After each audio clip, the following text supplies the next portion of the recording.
With great power comes great responsibility. Compromise where you can. Where you can't, don't. Even if everyone is telling you that something wrong is something right. Even if the whole world is telling you to move. It is your duty to plant yourself like a tree, look them in the eye and say no. You move. Never step onto the battlefield of ideas unprepared. Before you enter the fray, you need a plan. And there's no better place to get one than right here on Tactics with host Caleb Colquitt. The Situation Room goes live now on News Radio 1440. Good evening, everybody, and welcome to Tactics. We appreciate you being a part of the program, whether you're joining us on YouTube, Facebook, Twitter, Twitch, Periscope. However you're joining us this evening, we appreciate you being with us on this Wednesday afternoon where speech isn't violence, tolerance isn't love, and disagreement isn't hate. That's what we are about here at Tactics, and, you know, it's not my fault, it's not by choice, but being a news person, it's pretty common that you wind up having to do negative news stories because, let's be honest, that's what most of the news is. And it's not that we tailor it that way. It's just typically that's the kind of stuff that makes news. We really have nothing but good news today. There's some things to be cautious about for sure, but this is going to be a really good news day. And so that's something that I'm really glad to be able to bring to you. And even though I typically stay in a certain lane and try to do not that much on Wednesday, try to stick to one story. I actually do have two stories today. We'll try to get through both of them very quickly. We're just going to kind of give you the raw details of what you need to know. And the first one I'm very pleased to announce. It turns out that Governor Kay Ivey, the governor of our great state of Alabama, her doctor has given her a very, very good report. You may remember a few months ago, she announced that they had found a spot on her lung and that it was lung cancer. It was something that was pretty serious, and of course we were all very concerned for Governor Ivey and we're praying for her. Well, today the governor's office released a statement from her oncologist, Dr. Alex Whitley, and Dr. Whitley said, and this is a direct quote, "I consider Governor Ivey to be cured." So praise God, that is a really, really great report, great news for any of you, because Lord knows I don't always agree with Kay Ivey either. She and I have definitely had our differences, and I've been very public about that. But, I mean, when it comes to the fight against cancer, we're all on the same side. The vast majority, virtually every human being you'll ever run across the world over, we're all united in this fight against cancer. And so it is really, really great to see that happen for Governor Ivey. And as somebody who has been cancer-free now for about 2 years. In fact, my 2-year anniversary is coming up. I am really ecstatic to say welcome to the club, Governor Ivey. It's great to have you here. Now, I do want to be very clear about something. And granted, I believe that I'm speaking for all cancers, but all cancers are different. And so I'm speaking more from my experience with testicular cancer, which, of course, regardless of what the transgender crowd says, Governor Ivey is not capable of having. So that's not really a thing with us. But as I understand it, cured is kind of a catch-all term, because what happens is you're declared cancer-free. In other words, they can't find a trace of the cancer in you. And then after that, you have to go a whole year to be considered in remission, which is the stage that I'm in right now. And after you've gone in remission, you have to go 4 more years in remission, so 5 years total from the day that you're declared cancer-free to be considered a cancer survivor. So we certainly hope that Governor Ivey reaches all of those big benchmarks, and we hope that the Lord decides to let her stay with us as long as possible, regardless of where we want her to wind up politically, or, may not want her in the governorship anymore, like, honestly, I kind of do. But there's no question that I want her with us as long as possible, and this is a really, really good report from her. Now, the governor's office did release this statement as well. Quote, and this is Governor Ivey speaking herself. "Naturally, I want to thank the good Lord for his abundant grace in my healing. This is one more of the many blessings he has bestowed on my life. As I travel throughout Alabama, I have been reminded at every stop that Alabamians are the most thoughtful and loving people one will ever meet. I have been humbled by your support during my recovery, and it's my life's highest honor to serve you as governor. You know what, Governor? Wish you the best. My prayers are with you. Godspeed.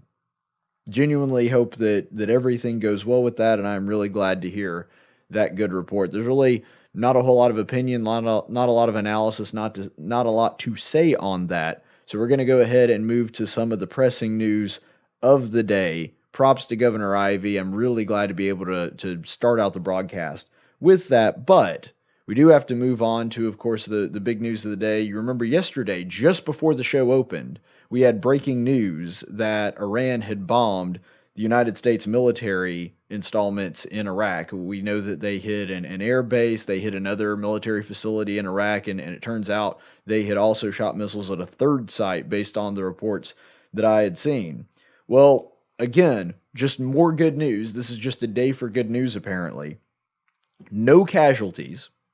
None whatsoever. Only minor damage to our 3 military installments. So there was a little damage. Is it going to cost the taxpayers a little money, which is unfortunate. But not a single American life lost. To our knowledge, not even a single person injured. We did exactly what we were supposed to do. Now, here's the thing.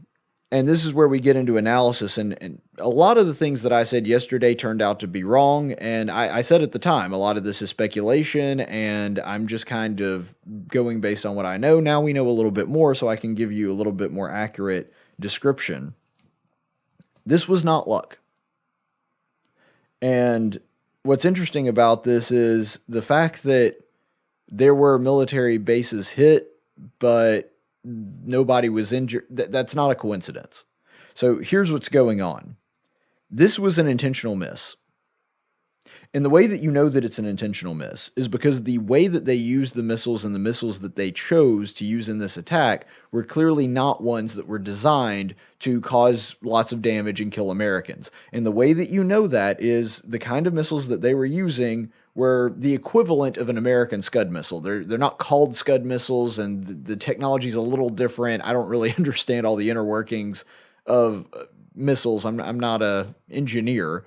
But essentially, based on the analysis that I read, they are the equivalent of a Scud missile. Now, it doesn't have a sophisticated guidance system, and based on the missiles that blew up, apparently they weren't even fully armed. A whole bunch of the missiles that hit and they caused an impact, but they didn't blow up. They were duds. So that's also really interesting. But incredibly inaccurate. Nothing really hit the mark that they were supposed to. And I was actually arguing with friends about this last night. And again, it was in that phase where we were kind of trying to piece together information and didn't really have all of it. I genuinely thought that it was just because Iran's technology is just that bad until I did a little research, and it turns out my friends, specifically Andrew, on this, who I was talking back and forth. So if you're watching, hey Andrew, glad you're here. My buddy Andrew was actually right, because Iran does have the technology similar to a cruise missile, which are incredibly accurate and deadly. And the way that you know this is Iran has bombed Saudi Arabia's oil fields before. And when they did so, they used a cruise missile. And if you look at the trajectory, you look at where the missile landed in the Saudi oil fields, every single one dead center right on.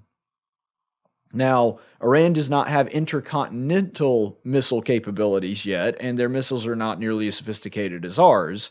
They're not hypersonic, for example, but the point is, Saudi Arabia, which remember is further away from Iraq, is harder to hit from where these missiles were being launched. They hit those dead on. And yet these military bases, which are just across their border, somehow they launched the missiles and a whole bunch of them weren't even fully armed and they didn't really hit anything. That's not a coincidence. This was an intentional miss. And the reason behind that is, as crazy as the Iranians are, as radical as they are, and as Islamic fundamentalists as they do still want to survive. And the whole point of this thing, the reason that we had this airstrike to kill Soleimani, is that an American life was lost. And when that happened, they realized, oh, yeah, that's not the way this worked under the old administration. We might have a couple of Americans die, and they would just kind of piddle around and blame it on a video and just go their own way, and you guys would fight over there about it. There wouldn't be any repercussions. They tried exactly the same thing with the Baghdad embassy, and that did not pan out the way Benghazi did.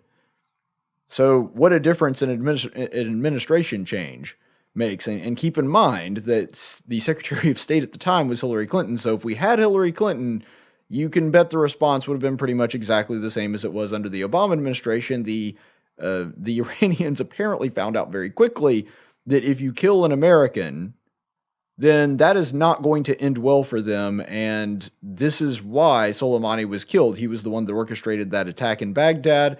We have knowledge that he was planning other attacks. And so they realized that they weren't even going to take a chance on actually killing an American because they were afraid of the response. And that's the reason that this happened. It's kind of like a little guy. Let's use the analogy of a school ground fracas, or some kind of conflict there. So there's a little guy that has little man syndrome, and he really doesn't like one of the really big athletic kids.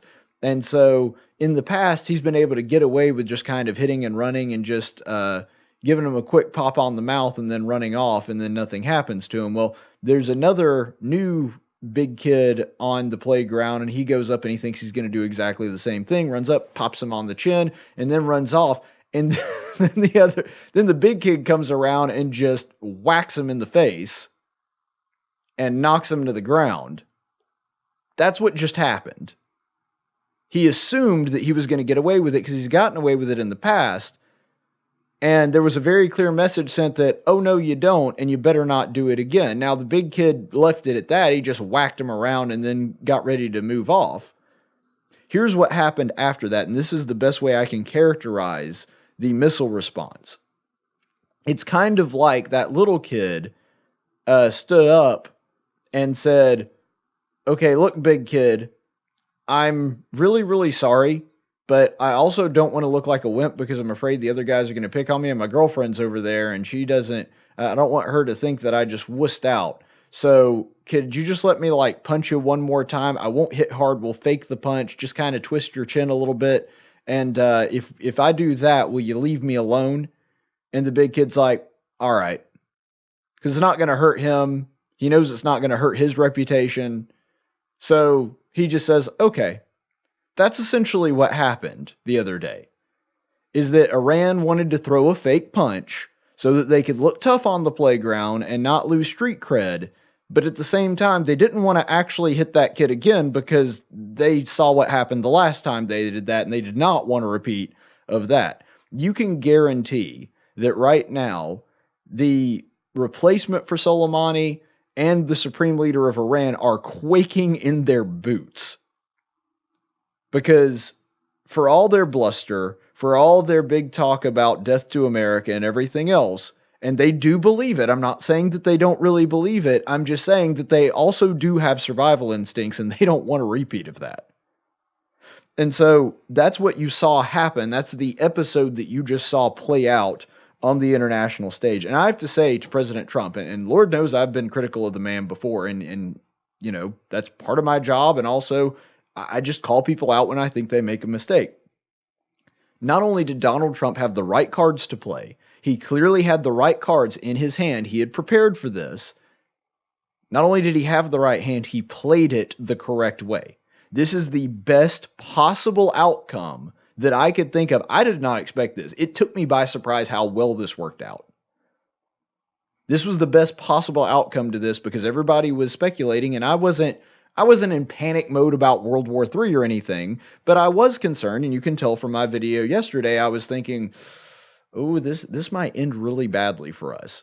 Because I had a feeling what was going to happen is that was escalation on their part, then we were going to escalate it again, and you were going to have this back and forth until something really serious happened.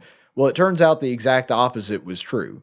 Iran was just throwing a fake punch, and it looks like President Trump is going to let them throw that fake punch, and that's all that's going to happen. Now, you have to remember that the reason that Trump did that is because he doesn't want war either. And he made that very clear in his statement today. And the Iranians, they don't want open war. They want to bide their time. They want to get nuclear weapons. They want to become a legitimate threat to America to where they could actually do some damage. And then they want to take us out. And we should not forget that that is their true intention. However, it is better for us to smack them around a little bit now, but also try to keep the peace as much as possible to keep them from getting nuclear weapons. That should be the ultimate end goal, and it seems as though that's exactly what Trump did, and if that is what he wants long term, then he played this exactly the right way.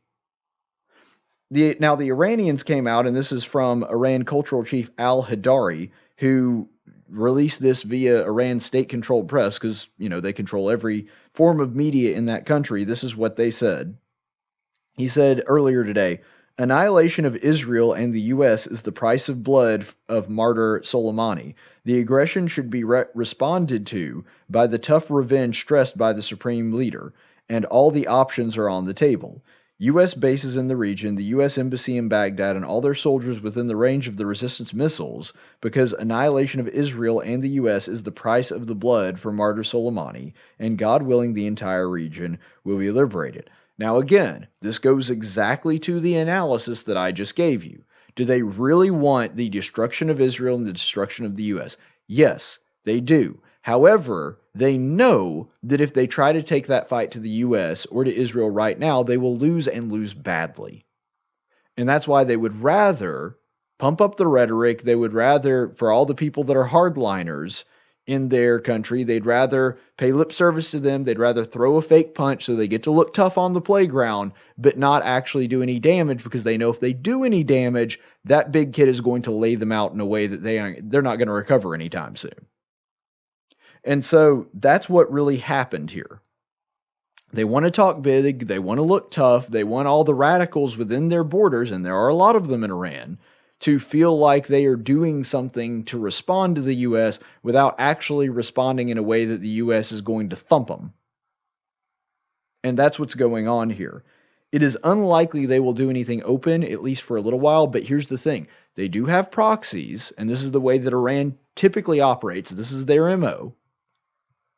They do have proxies, and I think that probably within the next couple weeks or a month, you're going to see some of Iran's proxies do some kind of attacks. But I think that they will tell them, hey, be careful about actually killing American lives, because that seems to be the threshold that we're not allowed to cross.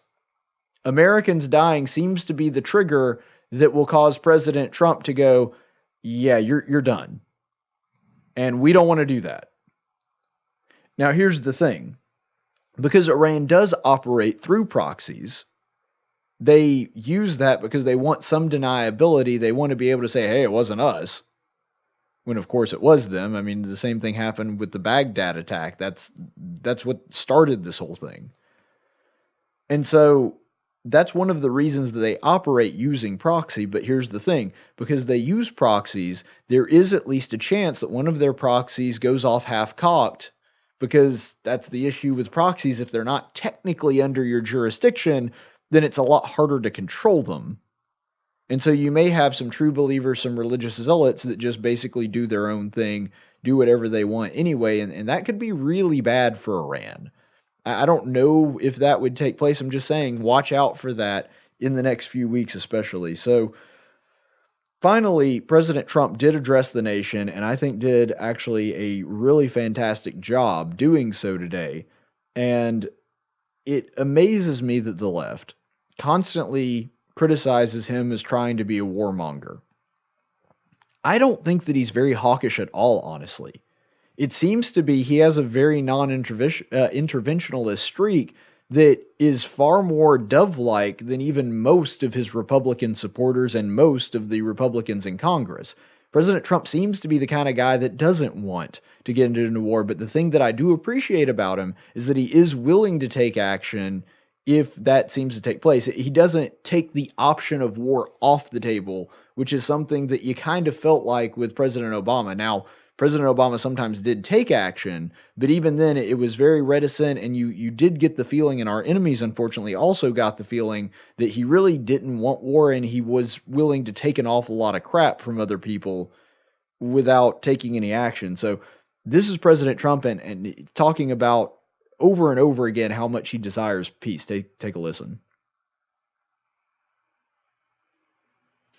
Our great American forces are prepared for anything.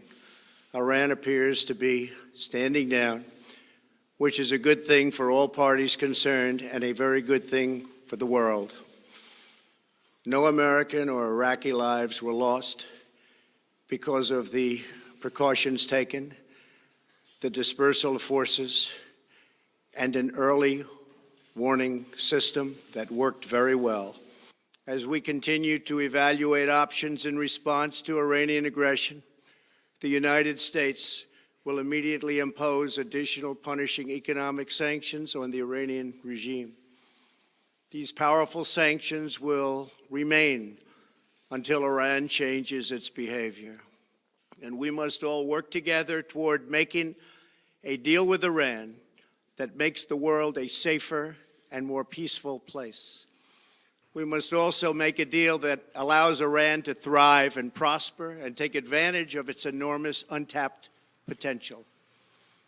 Iran can be a great country. Peace and stability cannot prevail in the Middle East as long as Iran continues to foment violence, unrest, hatred, and war. The civilized world must send a clear and unified message to the Iranian regime. Your campaign of terror, murder, mayhem will not be tolerated any longer. Our missiles are big, powerful, accurate, lethal, and fast. Under construction are many hypersonic missiles. The fact that we have this great military and equipment, however, does not mean we have to use it. We do not want to use it. American strength, both military and economic, is the best deterrent. All right, so you saw that over and over again in this speech. And remember, this was only a 10-minute speech, and he spends about 3 minutes of it. And there were even a couple clips where he talks about it that I didn't include in that montage, where he keeps talking about, look, we want peace, we don't want any more actions, we don't want to have to do this, we will if we have to, but we don't want to be involved in some kind of war over there. We don't want aggression between you and... I mean, does that sound like a warmonger to you?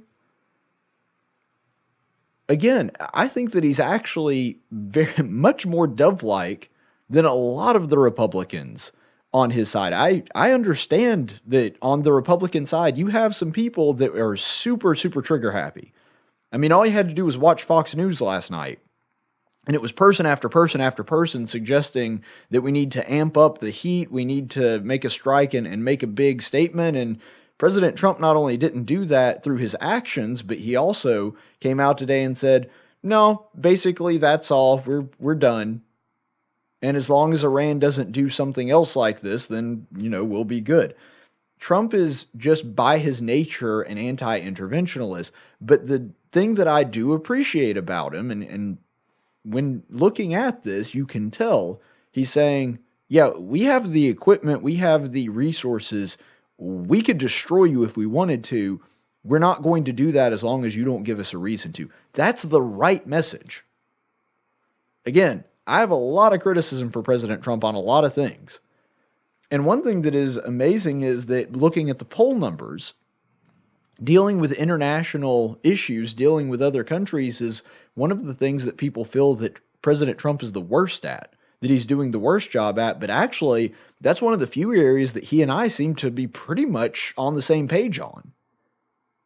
And I think that he handled it extremely well. Now, I think that part of that, and this is a good policy to adopt, this is one that I'm pretty much in agreement with President Trump on, is that he has a red line in the sand that people will not cross. And they cross that line this time, and he details that. He doesn't use those words exactly, but listen to what he says here in clip 2. In recent days, he was planning new attacks on American targets, but we stopped him. Soleimani's hands were drenched in both American and Iranian blood. He should have been terminated long ago. By removing Soleimani, we have sent a powerful message to terrorists If you value your own life, you will not threaten the lives of our people. See, now that is a good red line. Because what he's saying is, you hurt an American, you take an American life, we're coming after you. And basically, I love the way that he goes on more about Soleimani and the reasons that we took him out. But that's all it boiled down to, is Soleimani is a person that was known for killing Americans. He was not going to stop. He was not going to moderate. He was going to continue to try to kill as many Americans as possible, and that's why we had to take him out. We didn't want to take him out. That wasn't, something that we just had a burning desire to do. But when you hurt an American, when you take an American life, we're coming after you. And by the way, that is something, and Donald Trump is not a man known for his consistency, but he has been consistent on this. They shoot down a drone, we're not going to do anything. They take out some of our equipment, we're not going to do anything. They kill an American, something's going to happen. Somebody's going to die for that. I think that's a fair line to have. Yeah, it sucks that the drone was expensive and it's going to cost us a lot of money. And yeah, it sucks that some of our assets get damaged every once in a while. You take an American life, hellfire is coming down from the sky on you. And as long as he keeps that line, and as long as that becomes the trigger, I think, I personally feel a lot safer. I mean, I know I'm not over there, but as an American citizen, I feel a lot safer with that being the red line, because he's saying, you screw with our people, you take our people's life, you should be afraid. That's word for word almost. It's a paraphrase, but that's what he said, is that if everybody that wants to hurt one of our people, that should be a strong message, don't mess with us. I think that's exactly the right tone.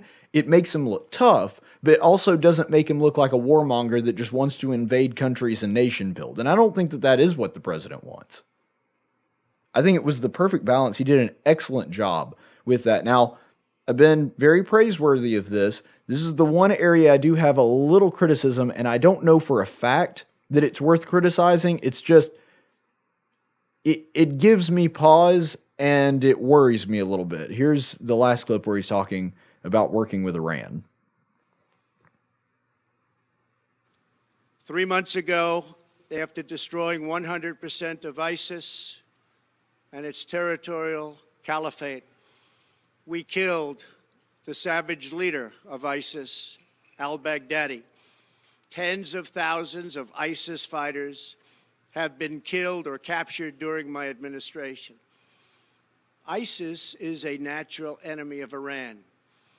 The destruction of ISIS is good for Iran, and we should work together on this and other shared priorities. I love that freeze frame at the end where Trump's just like, seriously, no, somebody needs to caption that. But anyway, that silliness out of the way. The thing that does concern me about that is we have a really bad history of Americans working with the lesser of two evils, the enemy of my enemy is my friend. That doesn't work, especially not in the Middle East. What has happened to us in the Middle East time and time again is that we sided with the lesser of two evils to be able to do what we needed to do. Keep in mind that the reason that ISIS exists in the first place, which is now the big enemy that Trump is saying we want to partner with Iran to take ISIS out. Now, it is true that ISIS being gone is good for Iran. He's not incorrect on that. That is a fair analysis.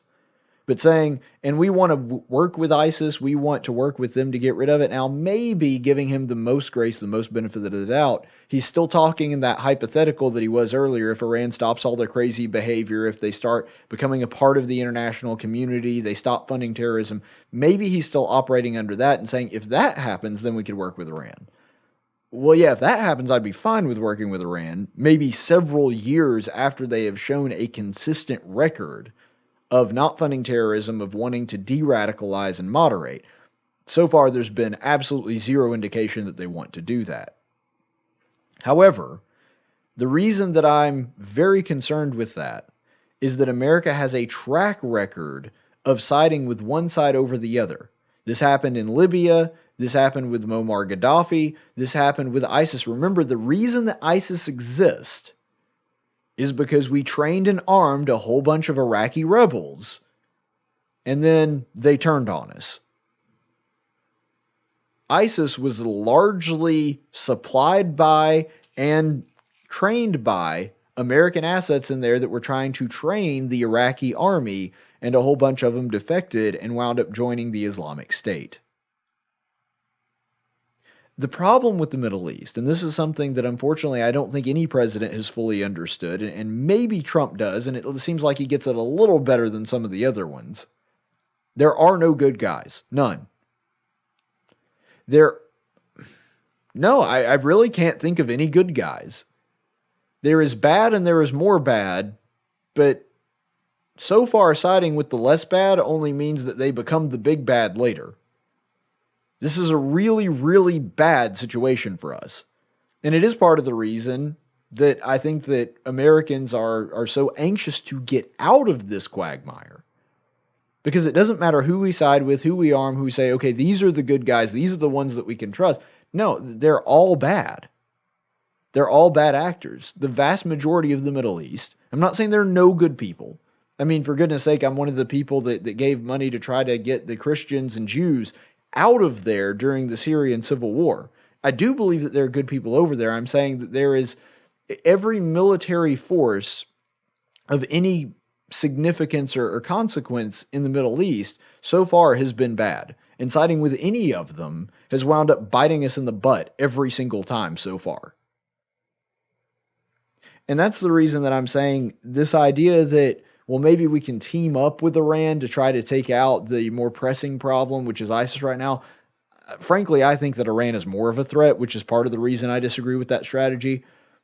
But more importantly, I don't see that working out well for us. I don't think that it would behoove us to try to take out ISIS with Iran's help, nor would it behoove us to switch sides and team up with ISIS to harm Iran. This is just, there are no winning strategies with that. And that's why, even though I think overall this was a really good speech, I think that Donald Trump handled this situation about as well as any human being could have, and I'm giving him very high praise on that. This is the one part of the speech that I do kind of take issue with. And I hope that that was not indicative of a larger policy that we're going to be implementing. I don't think that it is. I think the president was speaking in hypotheticals, but it's something to keep an eye out for. All right, well, thank you so much for your time. Hopefully I've said something that has enlightened you on this and not just confused you, because it is a lot to take in and it's been a really busy news day. But I got to get to Bible study. I'm sure that most of you do as well, so stay the course, friends. Tactics is a production of News Radio 1440 and Cumulus Media Montgomery. Any opinions expressed on this program are those of the host and do not necessarily reflect the opinions of Cumulus Media. The theme song for Tactics is 6 Foot Town by Big and Rich. Graphics by Jessica Dawson. Broadcast studios provided by Cumulus Media Montgomery. Location studios provided by the Dalraida Church of Christ.